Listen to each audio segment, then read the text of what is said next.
Hello and welcome. My name is Dr. Suhail Qureshi and I'm the Additional Director and Unit Head of Medical Oncology at Fortis Hospital, Shalimar Bagh. Cancer treatment अपने आप में बहुत सारे challenges से भरा हुआ होता है। न केवल ट्रीटमेंट पर उसके साथ साथ बहुत सारे ऐसे फैसेट्स जुड़े हुए होते हैं जो पेशेंट्स को लगातार किसी न किसी बात को लेकर परेशान करते रहते हैं। ट्रीटमेंट से जुड़ी हुई साइड इफ़ेक्ट्स, कीमोथेरेपी की ड्रग्स, उनका खर्चा, ये अपने आप में एक फैसेट होता है। लेकिन कीमोथेरेपी तो अस्पताल के उन 5-6 घंटे के दौरान ही मरीज लेता है जब वो हमारे पास होता है। उसके बाद भी मरीज उस बीमारी के साथ और उसके अलग अलग पहलुओं के साथ जूझता रहता है और इसलिए एक होलिस्टिक और कॉम्प्रिहेंसिव कैंसर केयर का प्लान होना बहुत ज़रूरी है जो उस पेशेंट को तब भी साथ दे जब वो अस्पताल में अपने डॉक्टर के साथ ना हो। तो आज मेरे साथ एक बहुत ही स्पेशल गेस्ट हैं, नेहा गोयल, जो कि फाउंडर एंड सीईओ हैं केयर रिकवरी के लिए। केयर रिकवरी एक ऐसी ऑर्गेनाइजेशन है जो हमारे पेशेंट्स को एक कॉम्प्रिहेंसिव यानी होलिस्टिक ट्रीटमेंट प्लान बनाकर देते हैं जो उनकी सारी नीड्स को एक साथ अंडर वन रूफ कवर करते हैं। सो नेहा, टेल अस कि हम जिन पेशेंट्स को कीमोथेरेपी साथ ट्रीट करते हैं, अलग अलग पहलुओं को कैंसर ट्रीटमेंट के डील करते हैं, पर ऐसे बहुत सारे पहलू हैं जो हमसे मिस होते हैं। So what exactly is comprehensive care, जिसके बारे में आपने एक ही नई मुहिम छेड़ी है? Thank you so much sir for inviting me over. ये आइडिया है जब कैंसर पेशेंट्स जो साइड इफ़ेक्ट से जूझते हैं, जैसे खाना नहीं खा पाना, उसके लिए हम न्यूट्रिशन सपोर्ट उनको प्रोवाइड करते हैं। ये महज एक डाइट प्लान नहीं है बट एक खाने का तरीका जिससे आपकी एनर्जी, आपकी न्यूट्रिशनल रिक्वायरमेंट्स मीट हो, ताकि आप हफ्ते पर हफ्ते आके फिर से वो कीमो लगवा सकें और अपना कीमो साइकिल मिस ना कर पाएँ। तो न्यूट्रिशन एक बहुत बड़ा एस्पेक्ट है। मेंटल हेल्थ एक दूसरा एस्पेक्ट है। मेंटल हेल्थ एक इंसान जिसको पहली बार बिल्कुल ठीक ठाक हों और सडनली पता चल जाए कि उन्हें कैंसर जैसी खतरनाक बीमारी जो आजकल जो मतलब बहुत ट्रीटेबल है और उन्हें पता चल जाए, फैमिली मेम्बर्स को पता चल जाए, तो उन्हें ऐसा लगता है कि ये डेथ सेंटेंस है, जो कि ज़्यादातर ऐसा नहीं होता। अगर अर्ली स्टेजेस में या इवन लेट स्टेजेस में एक ठीक डॉक्टर, एक ठीक इलाज उन्हें मुहिम कराया जाए तो आई फील कि बहुत हद तक इसमें से निकल सकते हैं। एक हैंड होल्डिंग की ज़रूरत है। भारत में हम सब जॉइंट फैमिली कल्चर से आते हैं, तो मेंटल हेल्थ एक बहुत हद तक निगलेक्टेड है। अगर आप साइकोलॉजिस्ट से मिल रहे हैं तो आपके साथ ज़रूर कुछ गड़बड़ है, ऐसा माना जाता है लगभग।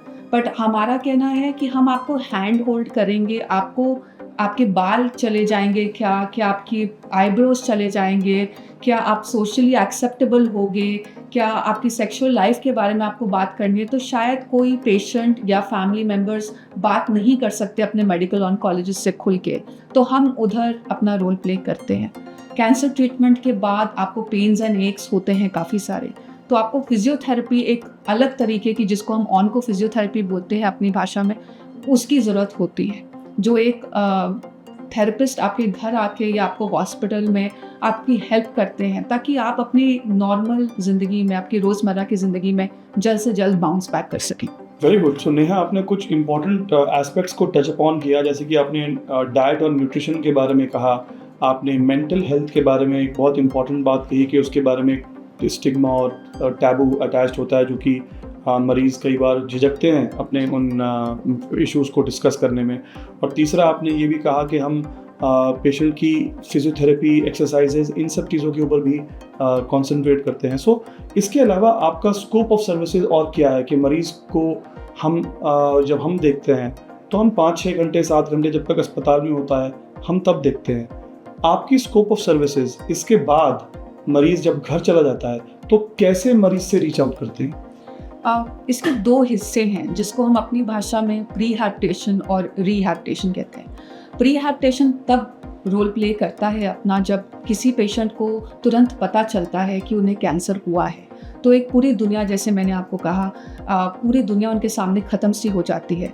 इस वक्त ना ही पेशेंट, जो कि लाइमलाइट बोलना शायद ठीक ना हो, पर क्योंकि पेशेंट के पास फिर भी परिवार वाले और डॉक्टर्स का सहारा होता है, लेकिन केयर गिवर्स जो उनके परिवार वाले होते हैं वो सबसे ज़्यादा इससे जूझते हैं, जो ना किसी से बात कर सकते हैं, ना पेशेंट से अपनी प्रॉब्लम शेयर कर सकते हैं कि उनसे क्या बोला जाए कि उनको तसल्ली मिले। उन्हें खुद को तसल्ली नहीं मिलती, उन्हें अपने पेशेंट को संभालना पड़ता है। तो हम उस वक्त जो है साइको ऑन्कोलॉजी के तौर पे पेशेंट्स को और केयर गिवर्स दोनों को एक सेशन देते हैं जिसमें उनको समझाते हैं कि this is not the end of the road. ये शुरुआत है और ये एक जंग है जो हमें मिल के लड़ना है।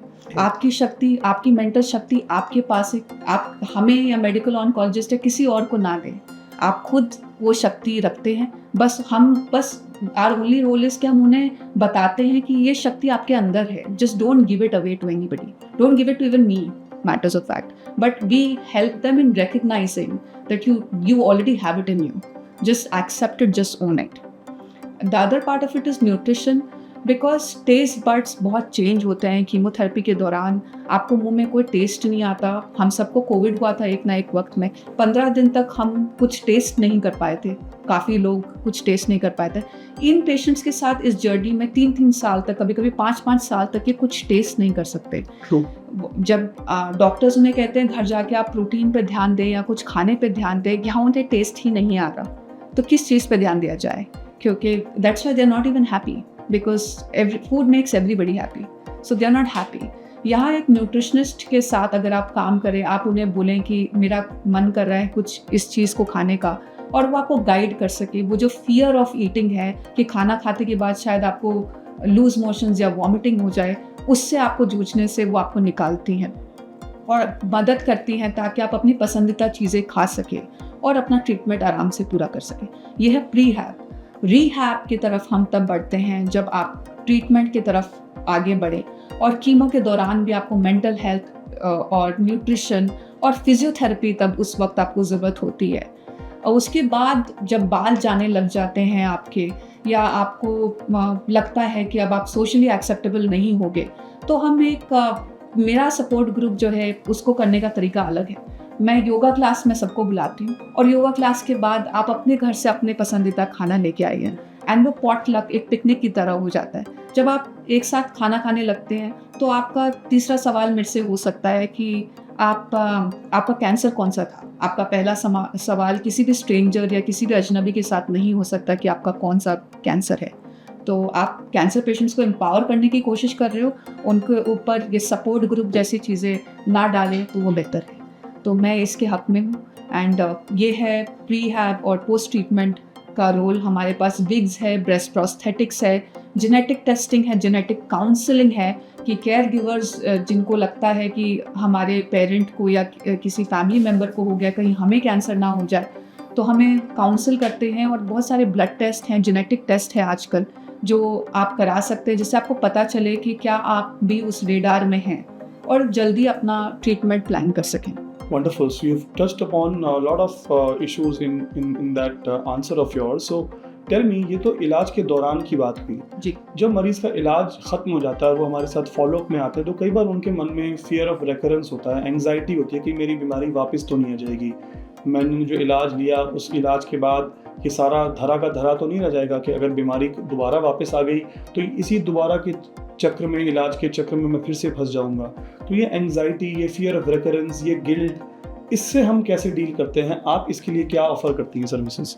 सो आजकल केयर रिकवरी काफ़ी हद तक टेलीमेडिसिन पे भी बिलीव करता है। अगर पेशेंट्स जैसे दूर दराज के आसपास कनेक्टिंग एरियाज ऑफ दिल्ली से आते हैं और उन्हें यहाँ हॉस्पिटल नहीं आने की ज़रूरत, तो हम एक्सटेंडेड OPD सपोर्ट हैं instead of the IPD support. हम आपसे फ़ोन करके आपको याद दिलाते हैं कि आपके वाइटल्स हम मॉनिटर करते हैं, देखते हैं कि आपको कैसा महसूस हो रहा है। अगर आपको कोई ऐसे सिम्टम्स हों तो हम आपको रिक्वेस्ट करते हैं कि आप अपने मेडिकल ऑन्कोलॉजिस्ट से फिर दोबारा बात करें। आपको याद दिलाते हैं कि आपको ये regular 3 months, 6 months and 1 year के फॉलोअप में होना बहुत ज़रूरी है। एक बार आप इसमें से निकल गए तो उसका मतलब ये नहीं कि आप एब्सोल्युटली रिलैक्स हो सकते हैं, but we try and keep a tab कि आप अपने हेल्थ को लेके हमेशा अलर्ट रहें। और अपने नॉर्मल एक्टिविटीज़ में जितने जल्द से जल्द वापस लौट सकें। तो आपने जो सपोर्ट ग्रुप्स की बात करी, जहाँ पे आप बहुत सारे पेशेंट्स को एक साथ एक प्लेटफॉर्म पे लाके जोड़ती हैं, हाँ जी। और उससे जो एक दूसरे को एनर्जी और एक दूसरे से को देख के जो कॉन्फिडेंस मिलता है, क्या वो फियर को, उस रेकरेंस की एंग्जाइटी को कम करने में वो सपोर्ट ग्रुप्स भी मदद करते हैं? बहुत ज़्यादा। आप अच्छे फ्रेंड्स के साथ आपकी मुलाकात होती है जो इस जर्नी को मेरे से और आपसे ज़्यादा बेहतर समझ सकते हैं। Absolutely. बिकॉज अगर आप उस दर्द से गुजर चुके, उस परेशानी से गुजर चुके हैं, तो आपकी अंडरस्टैंडिंग मेरे से आपसे कहीं ज़्यादा होगी। सो दे अंडरस्टैंड, दे फील कि ये उस तकलीफ से गुजर चुके जिससे हम गुजर चुके। इनके भी बाल नहीं हैं, शायद इनके भी आईब्राउज नहीं हैं, शायद इनको भी वही जजमेंट से गुजरते हैं जैसे हम गुजरते हैं। True. तो फिर उनके साथ बात करना, शेयर करना उनके लिए थोड़ा कंफर्टेबल होता है। ये हमने नोटिस किया है। और ऐसे में इस डिप्रेशन में जब वो पेशेंट जानते हैं तो उनका सबसे बड़ा सवाल यही होता है कि आप हमें नहीं समझते। कि उनका सबसे बड़ा है कि आपको क्या पता कि हमारे साथ क्या हो रहा है, कि हमारे अंदर क्या बीत रही है। बट अगर वो ऐसे सपोर्ट ग्रुप्स या ऐसे लोगों से जुड़ते हैं तो उनको ऐसा लगता है कि इनकी हालत तो हमारे से भी ख़राब है, और देखो अगर ये कर सकते तो हम भी कर सकते। ऐसे उनको शक्ति भी मिलती है। They feel empowered to kind of fight that disease. Sometimes उनकी फाइनेंशियल हालत, समटाइम्स उनकी फैमिली की हालत सेम नहीं होती, तो it also makes them look at the brighter side कि उनकी हालत इतनी ख़राब होने के बाद भी वो लड़ रहे हैं, तो हमारे पास कोई रीज़न नहीं है कंप्लेन करने का। That's wonderful.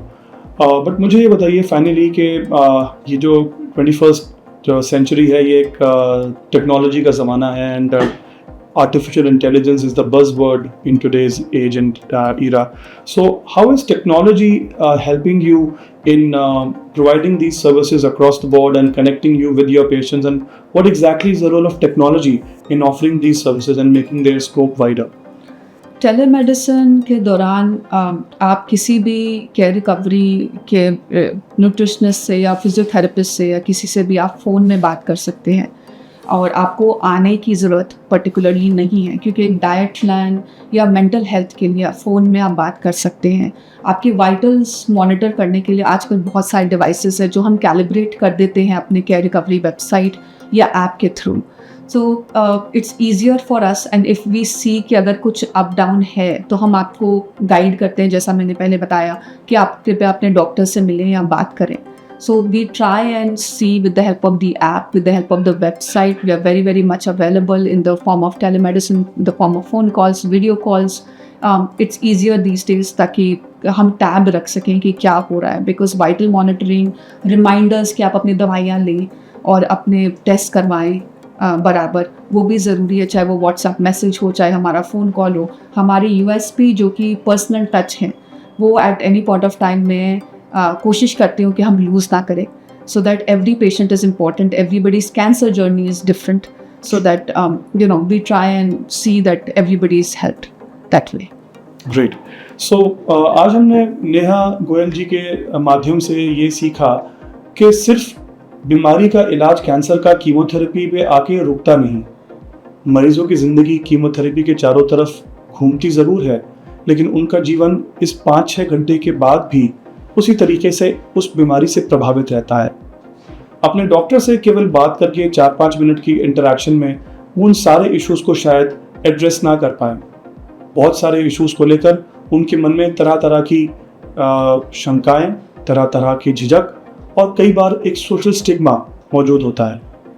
इसलिए एक कॉम्प्रिहेंसिव कैंसर रिकवरी आपके एक मित्र की तरह है, जो हर समय आपके हर सवाल का जवाब देने के लिए तैयार है, और इस जर्नी में आपके साथ, आपके डॉक्टर के साथ कंधे से कंधा मिलाकर खड़ा हुआ है। For more questions and suggestions, please post your comments in our comments box and we'll be happy to get that to you. Thank you so much. Thank you, Neha. Thank you.